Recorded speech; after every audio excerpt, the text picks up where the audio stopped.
Aquani family, Askata Squamson, Nutuis Neesu Wushuwunoag, To Mashipa Ka, To Federation to Aboriginal Wututimian, To Americas. Aquani, good evening, friends, good day, whatever time it is where you're at.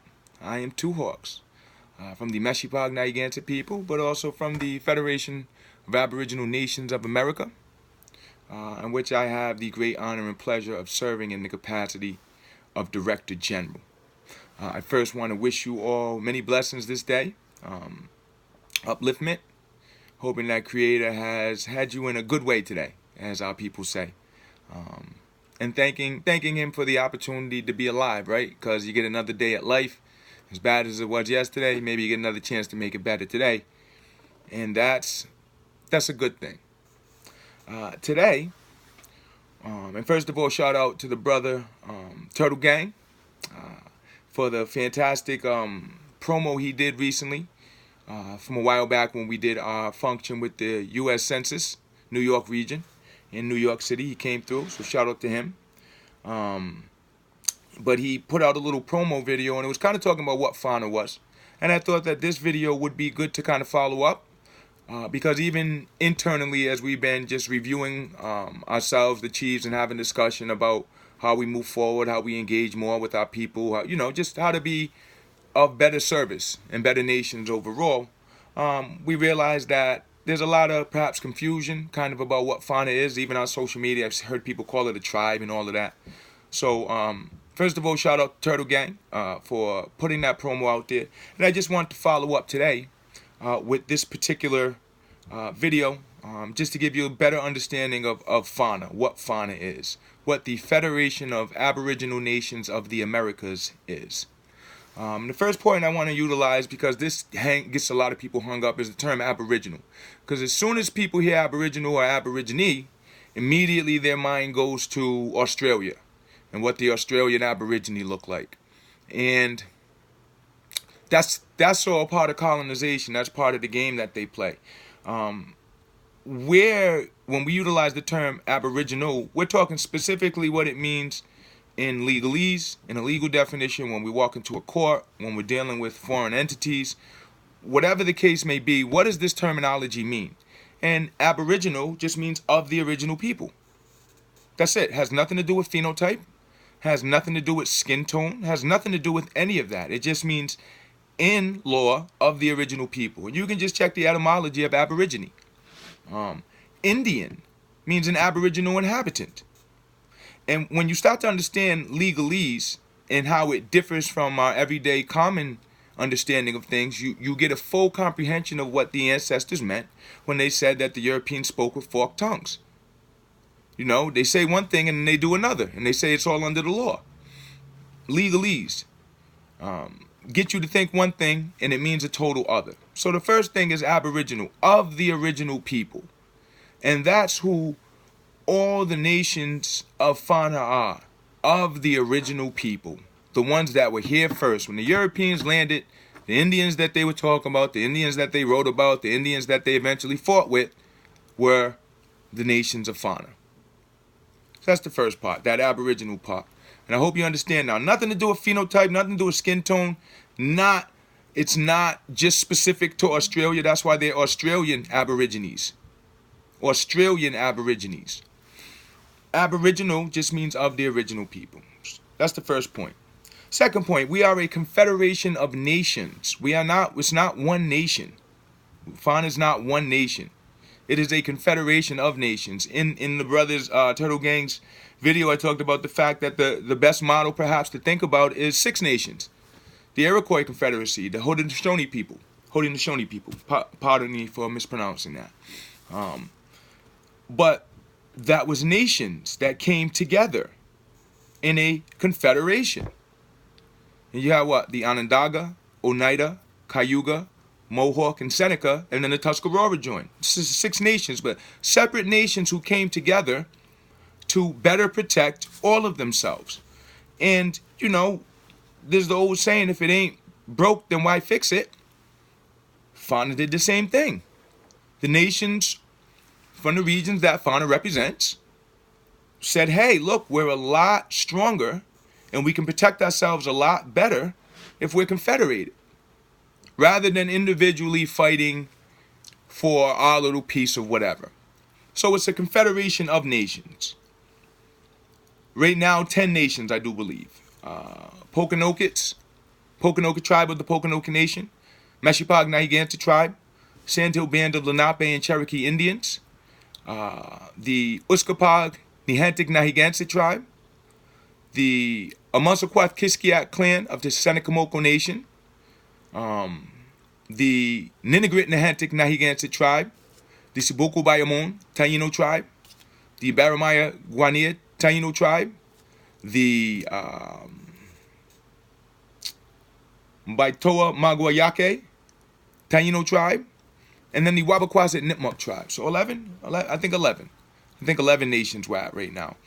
But all nations, the separate, distinct bloodlines, who their people are, coming together. So a confederation. It's not one tribe.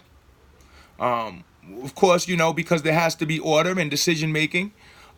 We elected to appoint the Sagamore of the Poconoket tribe, of the Poconoket Nation, to be in the position of Superior Chief of FANA. And I was put into the position of Director General. Chief Yanaguska from Sandhill was our international ambassador. And other chiefs and other members of the nations fill in different roles to help FANA move forward and do the business of the nations as a whole. Because I'm Director General, I happen to be the face of the institution, but that's it. I play my position. I know my role, but I represent my nation, the Meshipag Nahigantsit tribe. FANA is not one tribe. It's a confederation. It's several nations that come together. And once again, you can look at the model of 6 nations and see how effective that has been. And FANA said, hey, once again, why fix something if it's not broke? Third point, and this is very, very key. This is what we require. This helps us keep a very clear borderline between the nonsense and what we're doing. You have to be pre-colonial. You have to be pre-colonial. You have to be before the U.S. got here. So when the British were here dealing, when the French, when the Spanish were here dealing, when the Portuguese, are you one of those nations? Are you pre-colonial? Because if you were comprised after, through federal recognition or some sort of relationship where the U.S. formed you, you're going to be impeded in a couple of ways that I'll talk about in a few steps down. So that's the prerequisite for FANA. You have to be pre-colonial. You have to show that you were in your lands before colonization happened. And everyone on FANA can do that. Everyone on FANA can do that, which brings me to the fourth point. Those claims have to be substantiated. We don't do the, oh, I'm such and such and such. Okay, how do we know that? Because you should know who you are, and you should have substantiated your claims before you make any claim at all. Especially if you're talking a law court, because it's not the truth unless you can prove it. Crazy, right? In law, pretty much, it's not the truth unless you can prove it, even if it is the truth. So you have to substantiate any of the claims you make. First of all, your claim has to be pre-colonial. If you're considering wanting to reach out to FANA, you have to be a nation. First of all, you have to be, of the original people. Then you have to be a nation. Then you have to be pre-colonial. You have to be substantiated. All of your claims, you have to be able to show specifically, not general stuff, specifically, how these things tie to you and your people. And all of those are so key, right? Because it knocks out the $5 Indian nonsense, right?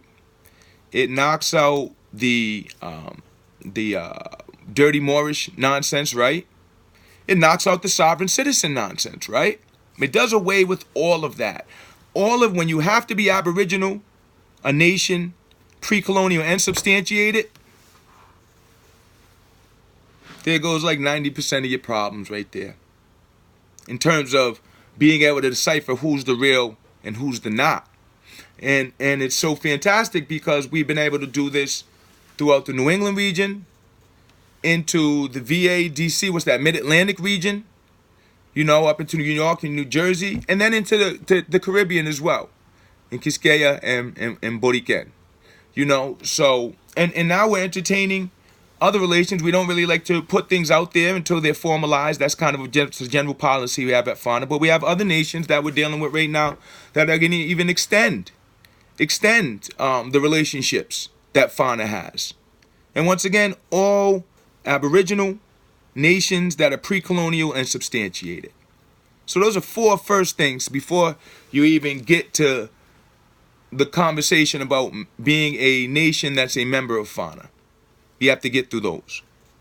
The next point, and this is where we start getting into relationships and dealings with the U.S., is you have to be operating through trust. Commercially, nations operate through trust. The lands are taken into trust. If you look at the U.S., the Congress and all of them are pretty much trustees of the trust, and all of the citizens, particularly the federally recognized Indians, Native Americans, are beneficiaries. And the trustees are supposed to take care of them. So that's why you always hear about the U.S. trust relationship with Native American tribes, and you hear a lot of the federal recognized tribes talk about how they're not getting the proper management, because they're all in the U.S. trust. So if you're going to be doing what we're doing, you also have to take the step of operating through trust. And once again, the trust is you putting down on paper all of the stuff that you already have shown, that you're Aboriginal, an Aboriginal nation that's pre-colonial, and that your claims are substantiated. And you don't want to put anything down on paper that you can't prove, that isn't certain, that if you got into court and they tripped you up, they wouldn't lock you up for 100 years. Because that's how serious this business is. That's how serious this business is. You're talking to a nation that has been here for what? Almost 300 years? That don't want to give an inch. It's over in other places doing stuff. And you're going to come and say that these are your lands? You better make sure, and the only way to do that, from FANA's understanding and experience and success, is through a trust, a tribal trust. And we don't get into the details of that until we've gotten the other things cleared off for any nation that's reaching out. We don't even talk about how you do a trust until we get into being sure of all of the other elements that come before that. But you have to be operating through trust. Private foreign, American Aborigine, tribal trust, which you have to have substantiated. It has to be through blood lineage claims, blood descendancy, to show. And that trust then becomes your nation's official record of who you are. Because if you think about it, everything else written about any Indian, quote unquote, Indian nation was always written from the standpoint of the conqueror, the European, telling you what happened. Their historians writing, people who have come out of their schools of thought, writing down what happened to our people. Never have the nations written records for themselves to rebut all of that nonsense. And once again, it's only the truth in law if you can prove it, right? So if you don't have the record of yourself, if you have to go off of what they wrote about you that you were extinct. For a lot of us, that you were Negro, that you were white, or a Melungeon, or, whatever term wasn't an Indian, wasn't Aboriginal, that's what you were. Your trust then becomes your record of who you and your people are. And what we're saying is, don't make no record unless you're sure about it. Don't make no record unless you're sure about it. Don't make claims, not in this system, unless you're sure about it. Because that's how you end up with the BIE designation, Black Identity Extremist designation. And because we're doing all of these things, right? Because we're Aboriginal, Federation of Nations, and let me just bring it back to the nations. When we say nations, we mean organized. We don't just mean a group of people who just got together and said, hey, we're this. No, organized. Who's your chief? Who's your council? What are your traditions? How are you involved in your culture? Nation. Are you operating like an Aboriginal nation? Like an Indian nation? Do you know your all of those elements, and we really require a face-to-face meeting with the nation representatives. It's cool to talk over the phone and all that. We need to link up. We need to see. We need to engage. We need to feel your spirit, because that's how it would have been done before when there was no phones and all that, When you were looking to link up, you would have to go and show up. and a delegation would show up. That's the time we're on. So because we're operating through that trust, because they're Aboriginal nations, because they're pre-colonial, because they're substantiated, the jurisdiction in terms of the relationship with the U.S. now becomes international and foreign. International and foreign, because literally, by all aspects of the law, we are a nation.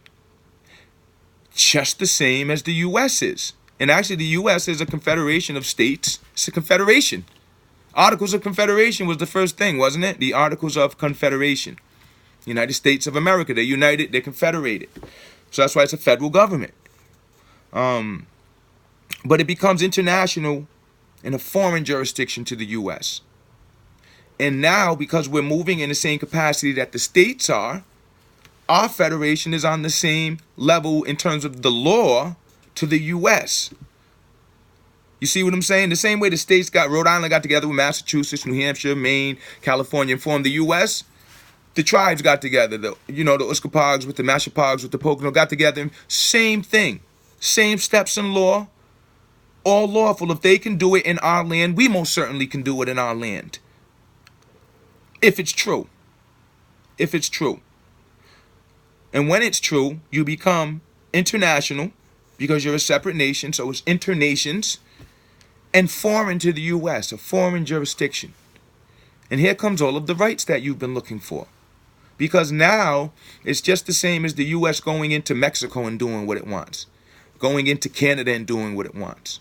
It has to think. It has to go through some steps. It has to show, And especially here in our lands, it's got to really show, because they wrote in all their laws, when you get into the United States Constitution, about Indians not taxed, and Congress dealing with the foreign nations and the Indian tribes, all of that sort of stuff. So they wrote in their own laws how they have to deal with us, which means they're not only breaking international law, they're breaking their own laws if they deal with Indians in an improper manner by their own laws, by the documents that they created their nation through.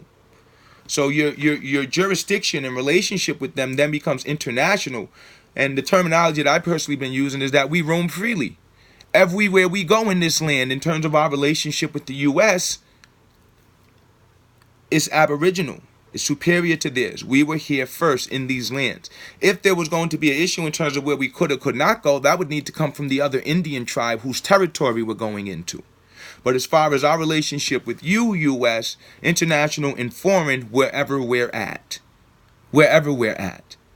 Because it's all down. We can point to commercial documents. We can point to constructive and public notices. We can do all of that sort of stuff to show that everything we're saying is true. And now the burden of proof becomes upon them to disprove us. And how are you going to disprove us when you wrote about us? Lastly, last point I want to talk about, because people are like, well, what does FANA do? And the easiest way I would say to understand FANA is that we implement ADRIP and UNDRIP. What's ADRIP? The American Declaration on the Rights of Indigenous People, passed by the Organization of American States. FANA prefers that one because it's specific to the Americas, the Organization of American States, right? So they passed an ADRIP, which is similar to United Nations UNDRIP, but from our understanding, more binding on the U.S. So we implement those provisions that are in there, ADRIP and UNDRIP. And that term is so key, implement, because what we see a lot and what we hear a lot from nations from wherever is that the U.S. isn't doing this. Canada's not doing that. Mexico's not doing this. And they're not going to. They are colonial powers. They're not going to do any of that. These documents were created so that something could be done. That something has to be done by us, the nations who want to see those things brought to fruition. So it's on us to implement. It's on us to understand. It's on us to navigate. It's on us to find out what our path is to success. So that's why you see FANA involved in so many different things, testing waters to see what is and what is not working. That's why we reach out and engage with federal agencies and representatives, because we want to make sure that our understanding is clear. And every time we've sat down and spoken with them, be it the U.S. Census Bureau, be it the Social Security Administration, be it local law enforcement, be it local health departments, whatever the case may be, everyone understands fully that we understand the law now and our relationship in it, being that we're moving in the capacity that we're in. So we implement. That's what FANA does. We implement. And that's what all nations need to be doing. It's not on the colonial structures to do anything for us. If that's the case, then we're still in a subordinate relationship with them. And if that's the case, then what are we complaining about? Look how they treat all the citizens of the U.S. If you are a nation that is Aboriginal and moving in the capacity that you're supposed to, then it's on you to create these sorts of things. And that's what FANA's doing. Implementing ADRIP and UNDRIP. Not trying to take anyone's territory. How could we? Simply working together as nations to address our collective concerns in a manner that is productive, proactive, and with integrity and unity. That's why you see that our motto is strength through unity. We're not getting anywhere on our own. That's how we got defeated. That's how we got the lands taken from us. It's time for us to get back to where we need to be if we really say that these Americas are ours. That's it. That's all. Just a few thoughts, helping you to understand FANA a little bit more. As always, please check us on Facebook. That's where we're most active. Federation of Aboriginal Nations of the Americas. Thank you for listening. Ka Pish Kanash. And I hope to see you all soon. Maho.